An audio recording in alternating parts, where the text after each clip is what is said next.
Those who make the worst use of their time are the first to complain of its brevity. Two persons cannot long be friends if they cannot forgive each other's little failings.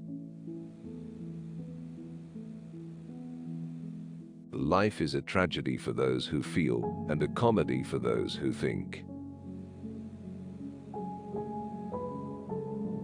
The pleasure of criticizing takes away from us the pleasure of being moved by some very fine things. Such a great misfortune not to be able to be alone. There are only three events in a man's life: birth, life, and death. He is not conscious of being born. He dies in pain, and he forgets to live. We keep a special place in our hearts for people who refuse to be impressed by us. The most exquisite pleasure is giving pleasure to others.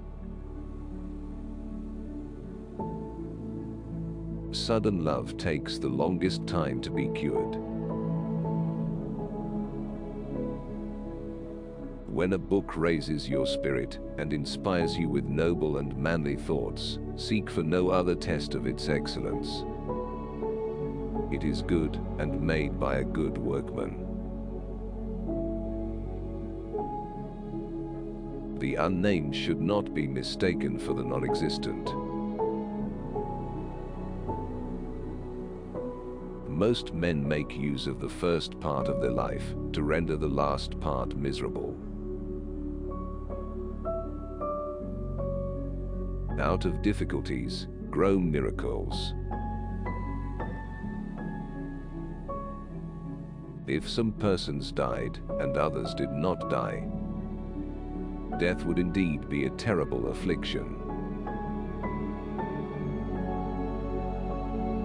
The same principle leads us to neglect a man of merit that induces us to admire a fool. If poverty is the mother of all crimes, lack of intelligence is their father. The very essence of politeness is to take care that by our words and actions we make other people pleased with us, as well as with themselves. A wise man is cured of ambition by ambition itself. His aim is so exalted that riches, office, fortune, and favor cannot satisfy him. We can recognize the dawn and the decline of love by the uneasiness we feel when alone together. One seeks to make the loved one entirely happy, or, if that cannot be, entirely wretched. The pleasure of criticism takes away from us the pleasure of being deeply moved by very fine things. Generosity lies less in giving much than in giving at the right moment. Time, which strengthens friendship, weakens love. If it is true that one is poor on account of all the things one wants, the ambitious and the avaricious languish in extreme poverty.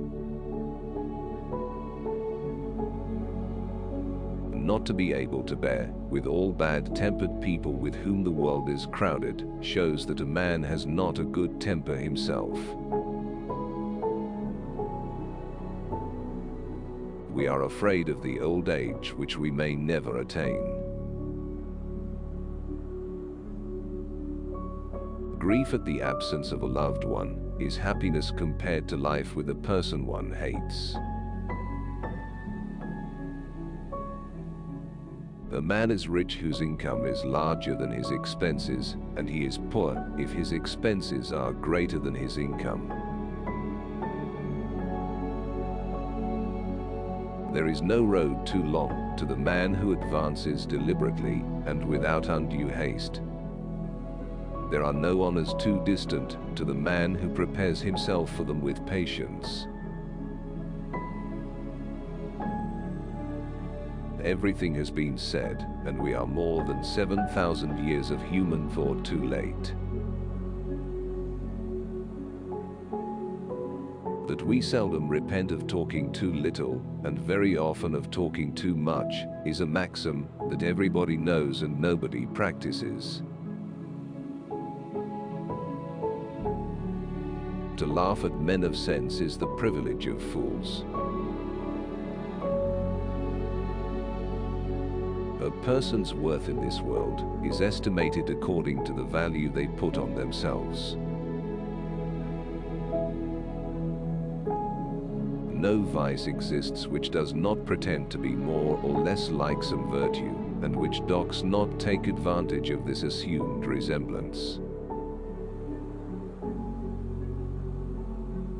As favor and riches forsake a man, we discover in him the foolishness they concealed, and which no one perceived before.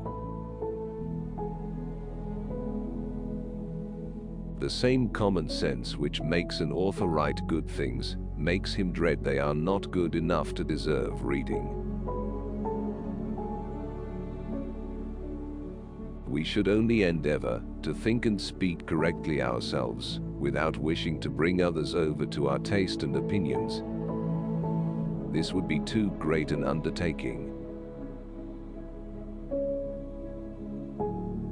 All of our unhappiness comes from our inability to be alone. Men are willing to be slaves in one place, if they can only lord it in another. A man reveals his character, even in the simplest things he does. There are some men who turn a deaf ear to reason and good advice, and willfully go wrong for fear of being controlled.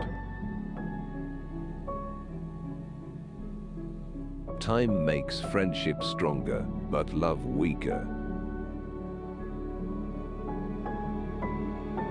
There is a false modesty, which is vanity, a false glory, which is levity, a false grandeur, which is meanness, a false virtue, which is hypocrisy, and a false wisdom, which is prudery. Nothing keeps longer than a middling fortune, and nothing melts away sooner than a large one. The shortest and best way to make your fortune is to let people see clearly that it is in their interest to promote yours. If it be true that a man is rich who wants nothing, a wise man is a very rich man. There is no excess in the world so commendable as excessive gratitude.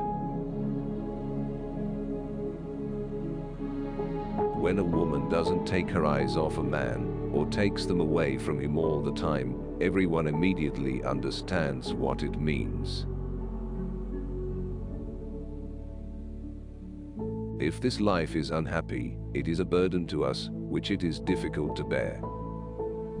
If it is in every respect happy, it is dreadful to be deprived of it. So that in either case the result is the same. For we must exist in anxiety and apprehension. It is a great misfortune neither to have enough wit to talk well, nor enough judgment to be silent. Children have neither past nor future. They enjoy the present, which very few of us do. Caprice in woman is the antidote to beauty.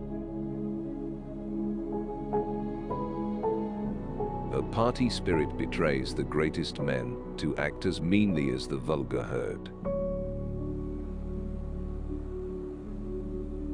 The spendthrift robs his heirs, the miser robs himself. Next to sound judgment, diamonds and pearls are the rarest things in the world. Women become attached to men by the intimacies they grant them. Men are cured of their love by the same intimacies. The exact contrary of what is generally believed is often the truth. A coxcomb is one whom simpletons believe to be a man of merit.